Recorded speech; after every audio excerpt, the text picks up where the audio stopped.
Steve, what do you think the US role can be in countries that are stuck between the EU and Russia, countries like Moldova, Ukraine, Georgia?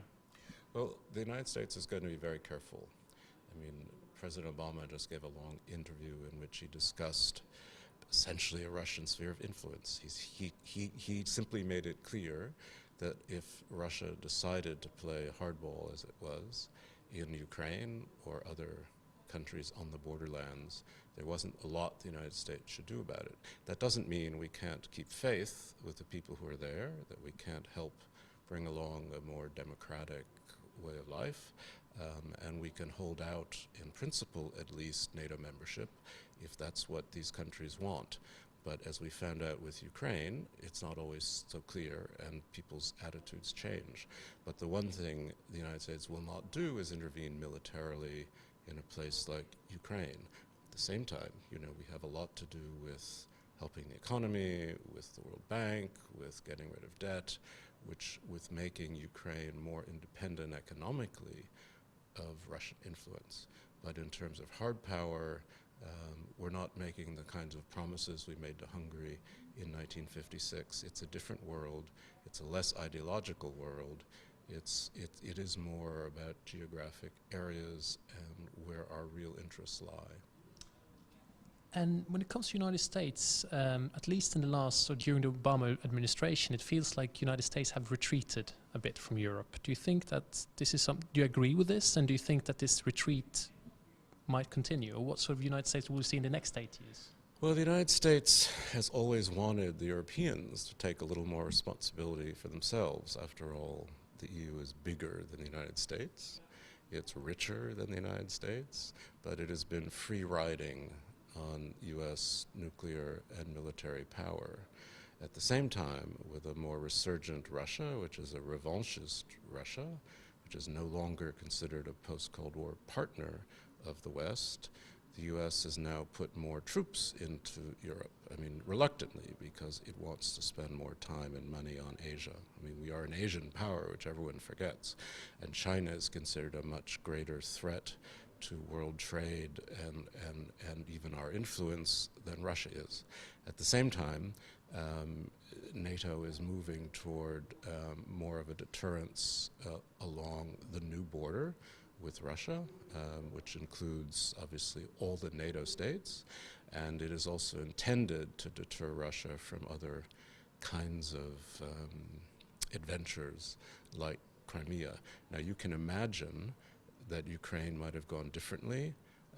One could have imagined Yanukovych staying. One could have imagined lots of things. And so to some degree you could see Crimea as something of an accident.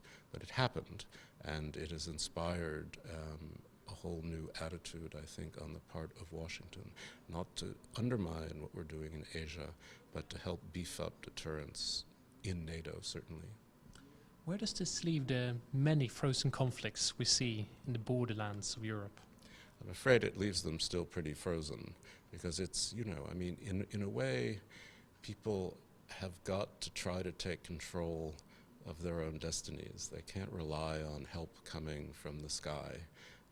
And to some degree, they have to deal with the corruption in their own societies. I mean, part of Russian influence stems from the way Russians have infiltrated economy, intelligence, different kinds of social life all over these lands, and this is up to the people who actually live there.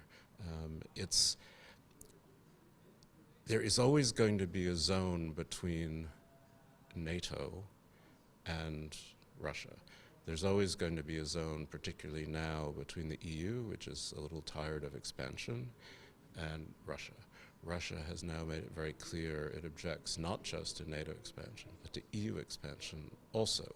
So at this point, you know, I think frozen is frozen. You mentioned Crimea, and also the Black Sea, which is becoming quite a hot sea at the moment. What role do you think Russia will play there, and what role do you think the United States might play in this?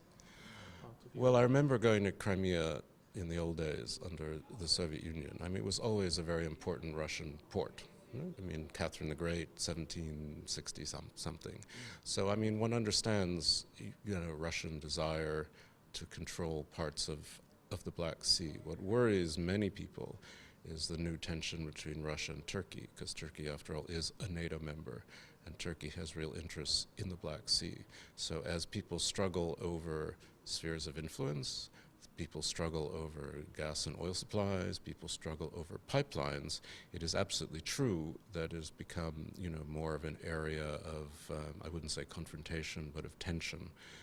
And I just think everybody has to watch it very carefully. I don't think anybody wants to go to war, and it was quite remarkable that when the Turks did shoot down that Russian plane, it's the first Russian plane or Soviet plane that NATO's ever shot down, and it was quite scary, but I think both sides have, taken a deep breath and stepped back a bit, not rhetorically, but it seems now militarily. Can you really realistically see Ukraine, Georgia, Moldova ever actually becoming members of NATO, or the EU for that matter?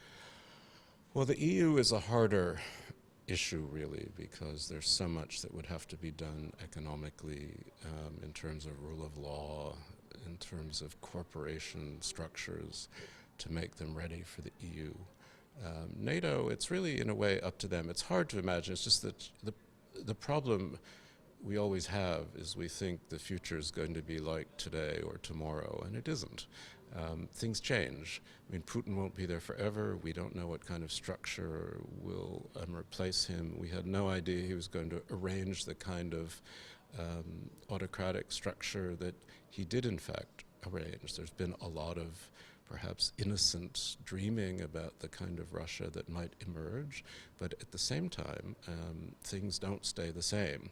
So, I feel like these countries have a chance to reform themselves from the inside, and that will make them more capable for all kinds of memberships down the road, but I don't expect it soon, no.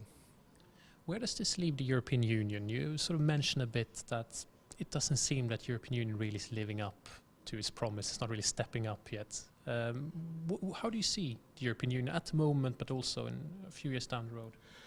Well, it's under great, difficulty. It enlarged much faster than it deepened, which everybody said. 28 countries, very different European Union, more diverse, poorer, ideologically more different than it was when it was at 12 or 15.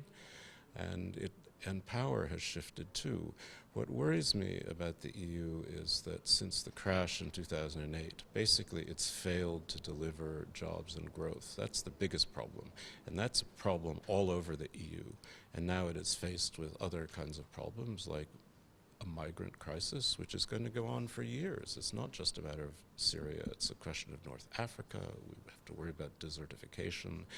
At some point, the EU, is going to slowly move toward the kinds of state-like structures that a lot of people in the EU actually don't want, but otherwise it's not going to be able to defend itself. It needs borders, it needs an asylum system that is coherent and true throughout the bloc, but it also needs to make sure that it listens to the countries of Central Europe, which seem to me to be drifting away. This is part of what really worries me, drifting away from the ideals of the European Union and also a commitment to the notion of solidarity.